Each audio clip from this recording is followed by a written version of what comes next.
Before anything else, I would like to give one massive shout out to Official Kitty Game and Great Brandini for discovering this. Turns out, there is much more to Deltarune Chapter 2 than meets the eye, including a hidden alternate route, which is incredibly reminiscent of the Genocide route from Undertale. Earlier today, I came across a post on r/Undertale by somebody claiming to know how to access an alternate route, which was discovered by their friend. I went ahead and tested it myself, and I can confirm that this is real. You can skip Chapter 1 and go straight to Chapter 2 on a new save file. Alternatively, if you have a save file that includes a Genocide run of Chapter 1, you can use that as well. Detailed instructions will be included in a Google document that will be linked in the description. This is not my document. All credit goes to Official Kitty Game and Great Brandini. Begin by playing through Chapter 2 normally, but kill every enemy you run into. No survivors. An exception is made for the music enemies, who you have to dance with to proceed. Keep slaughtering everything in your path until you recruit Noelle. This is where instructions get a little bit specific. Normally, you'd want to head right to progress the story,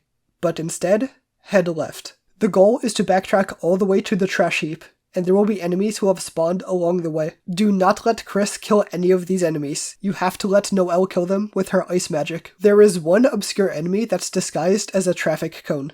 Do not miss this like I did on my first Genocide run attempt. Once you make it all the way back to the trash heap, keep going left until you reach the house. Interact with the front door, and Noelle will have some special dialogue. After this, head back the way you came.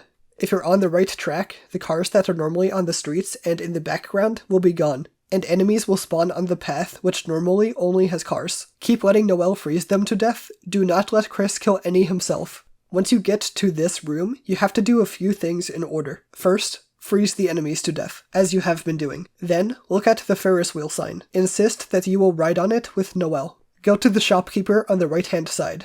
When he asks, say that you and Noelle are something else. When you try walking away, there will be a brand new scene. The shopkeeper will stop you and ask if you want to buy a ring. It will always be just a little bit too expensive. Regardless, keep pressing. Get it. This will pressure Noelle into forcefully retrieving the ring. The screen goes dark, but I think it is implied that Noelle cracked under Chris's pressure and killed the shopkeeper. Once you are in possession of the ring, equip it on Noelle. Proceed to where you would normally go on a normal run. This time, instead of you pressing one switch and having Noelle press the other, you swap roles. She will have some dark thoughts about letting you get electrocuted to death. Encourage these thoughts by telling her it's natural. Instead of enemies chasing you, they will now run away from you. Chase them down and force encounters.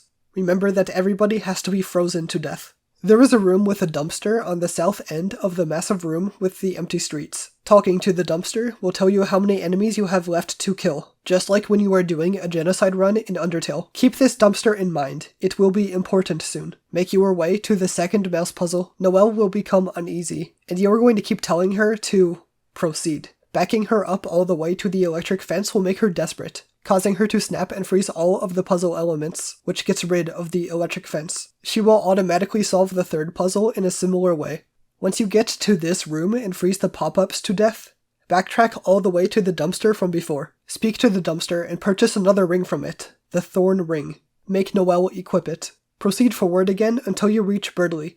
The scene plays out differently, and Birdley's attacks become much more difficult, like he put his normal attacks in the Pack-a-Punch machine from Call of Duty Zombies. Do not let Chris kill him. Just defend and keep healing until you build up maximum TP. Once you do that, force Noelle to use a new ability called Snowgrave. It will take a few tries to convince her, but once she uses it, she freezes Birdley to death and walks off screen. From here on out, it's on the rails, and your Genocide run is set up. I won't spoil anything that happens beyond this point, but obviously, this entire Genocide run thing is incredibly significant.